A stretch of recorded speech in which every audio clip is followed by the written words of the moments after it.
नमस्कार। आज हम हिंदी भाषा की छठी कक्षा की पाठ्य पुस्तक ज्ञान सागर के पाठ 8 न जानू कवि बना एकांकी का अध्ययन करेंगे। एकांकी एकांकी होता है एक अंक का नाटक जिसमें कम से कम शब्दों में अधिक से अधिक प्रभाव को व्यक्त किया जाता है। तो आइए इस एकांकी का अध्ययन शुरू करते हैं। बच्चों के खेलने का एक मैदान। ये जो चित्र में आपको दिखाई दे रहा है यह बच्चों के खेलने का एक मैदान है। एक कोने में न जानू उदास बैठा है। ये न जानू है। उसके मित्र अपने खिलौने लेकर वहीं आते हैं। तो ये सब कौन है? उसके मित्र हैं। अब उन्हीं की बातचीत चल रही है। मोटू कहता है, अरे न जानू वहाँ क्यों बैठे हो?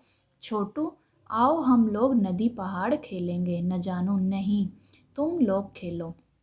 जल्दबाज, अच्छा, राजा का मुर्गा खेलोगे? न जानू, नहीं। सुस्त राम, आँख मिचौनी। न जानू, मुझे तुम्हारे गंदे खेल नहीं खेलने।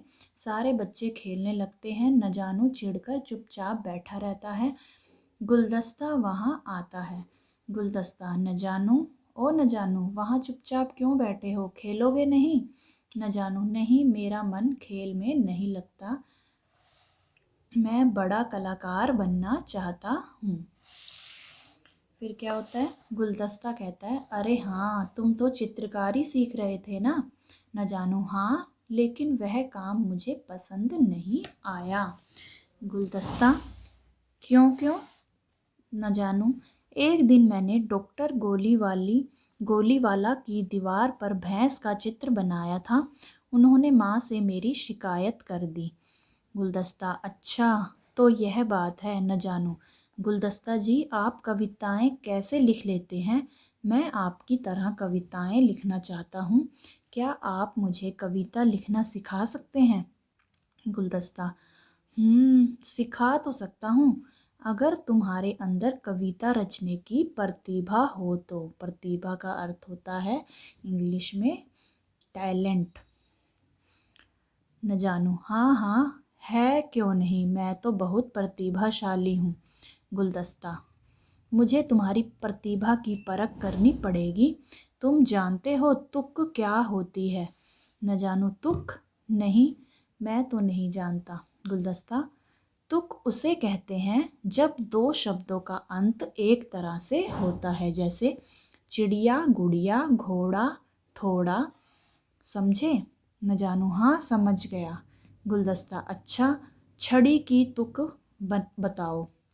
न जानू, झाड़ी। गुलदस्ता, यह कैसी तुक है? छड़ी, झाड़ी, इन शब्दों से तुक नहीं बनती।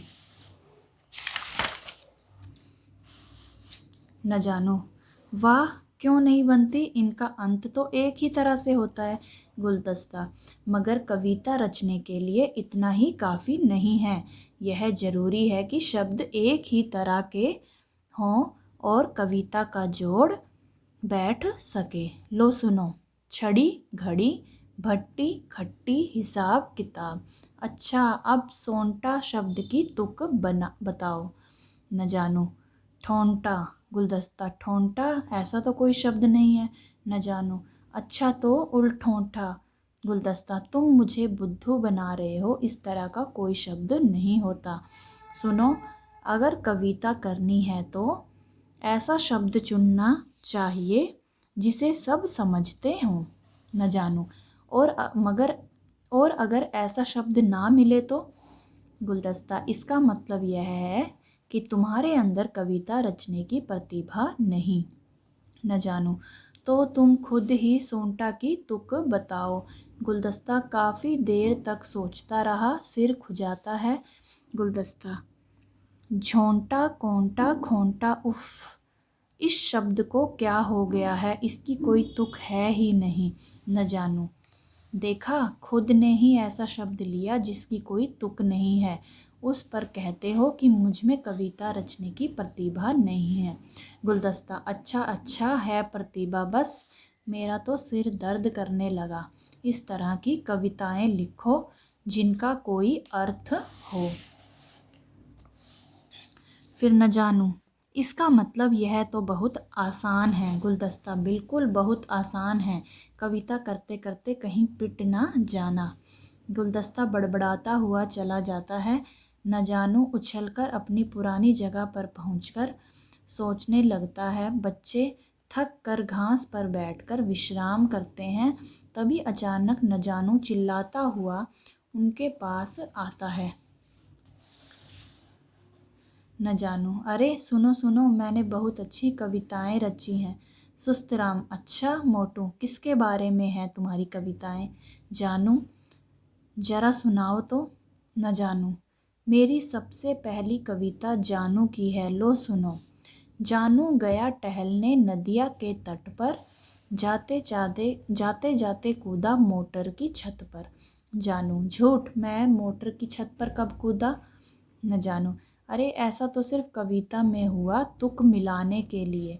जानू, यानी तुक मिलाने के लिए तुम मेरे बारे में झूठी बातें कहोगे? न जानू, और क्या, मुझे सच्ची बात कहने की क्या पड़ी है? जो सच है वह तो है ही। मोटू, ठीक है, लड़ो मत। अच्छा, और दूसरों के बारे में तुमने क्या लिखा है?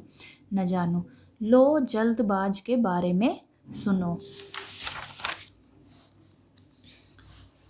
जल्दबाज को भूख लगी, निकल गया जिंदा मुर्गी। जल्दबाज, मगर मैंने कोई मुर्गी नहीं निगली, ना जिंदा ना पकी हुई। न जानू, उफ, तो मैं सच थोड़े ही कह रहा हूँ, यह तो कविता है। जल्दबाज, बड़ी अच्छी कविता है। न जानू, अच्छा लो सुस्त राम की कविता सुनो। सुस्त राम की जेब देखो, रखा है मीठा सेब देखो। सब कहते हैं, दिखाओ दिखाओ सुस्तराम। झूठ, सफ़ेद झूठ, मेरी जेब में कोई सेब नहीं है, लो देख लो। न जानू, तुम लोग कविता के बारे में तो कुछ भी नहीं समझते। ऐसा सिर्फ तुक मिलाने के लिए कहा गया है। मैंने मोटू के बारे में भी कविता लिखी है। मोटू, अपनी बकवास बंद करो। यह हमारे बारे में झूठ बखार रहा है, यानी बोल रहा है। बखार का अर्थ होता है बोलना। हम चुपचाप सुनते रहें। छोटू, बहुत हो गया, हमें नहीं सुननी कविता फविता। यह कोई कविता है? यह तो हमें चिढ़ाना है। न जानू, अगर तुम लोग कविता सुनना नहीं चाहते तो मैं जाकर पड़ोसियों को सुनाऊंगा। मोटू, अच्छा तुम्हारी इतनी हिम्मत, रुको बताता हूँ। मोटू और छोटू और बाकी सब मिलकर हंसते हैं और न जानू को मारने दौड़ते हैं। न जानू, रुको रुको, तुम लोगों को अच्छा नहीं लगता तो मैं कविता नहीं पढ़ूंगा, तुम मुझे मारो मत। सुस्तराम, तो लगाओ उठक बैठक। न जानू उठक बैठक लगाने लगता है। जल्दबाज, बोलो। मैं। न जानू, मैं। छोटू, अब कभी। न जानू, अब कभी। मोटू, कविता। न जानू, कविता। सब, नहीं पढ़ूंगा। न जानू, नहीं पढ़ूंगा। कि वो कह रहा है कि मैं अब कभी कविता नहीं पढ़ूंगा। सभी बच्चे, वैसे न जानू तुम सभी बच्चे क्या कहते हैं? वैसे न जानू तुम कविता अच्छी बना लेते हो। न जानू आश्चर्य से, हैं, तुम्हें मेरी कविताएं अच्छी लगी? सभी बच्चे, हाँ, तुम हमें भी कविता बनाना सिखाओगे? न जानू शरारत भरे अंदाज में मुस्कुराते हुए, क्यों नहीं क्यों नहीं, मगर उससे पहले तुम सभी को उठक बैठक लगानी होगी। सभी बच्चे उठक बैठक लगाते हैं और पर्दा गिरता है। तो देखा बच्चों इसमें आपने कि न जानू जो है पहले वो चित्रकारी कर रहा था, लेकिन एक बार अपनी माँ से डांट पड़ने पर उसने फिर वो चित्रकारी करना बंद कर दिया। फिर वो कवि बनना चाहता था, कविताओं की रचना करना चाहता था। लेकिन कोई भी काम इतना आसान नहीं होता यदि हम उस काम को अच्छे से मन लगाकर शिद्दत से नहीं करते हैं। अगर हम किसी भी कार्य को में सफल होना चाहते हैं तो हमें पूरी मेहनत करनी होगी। किसी भी काम को आसान नहीं समझना चाहिए, क्योंकि कोई चाहे आसान सा भी कार्य क्यों ना हो, यदि हम मेहनत नहीं करते तो हम उस काम में भी सफल नहीं हो सकते। आशा करती हूँ आपको यह पाठ अच्छे से समझ में आ गया होगा। तो मिलते हैं अगली वीडियो में, तब तक के लिए नमस्कार।